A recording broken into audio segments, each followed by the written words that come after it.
був надзвичайно життєрадісним, надзвичайно незаспокоєним, надзвичайно творчим хлопцем. В ньому, знаєте, дуже неоднозначне до нього було ставлення як до студента, тому що він весь час знаходив на свою голову і на нашу собі якихось приключень. Він, не можна сказати, що він був відмінником, але творча природа його, творча душа, вона реалізувалась в дуже багатьох проєктах, і в капустниках, і в режисерських роботах, і в акторських роботах. І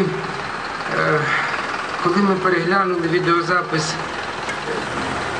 останньої їхньої вистави, курсової вистави, де Саша там грає декілька ролей, там в тій виставі якась була пророча фраза, репліка.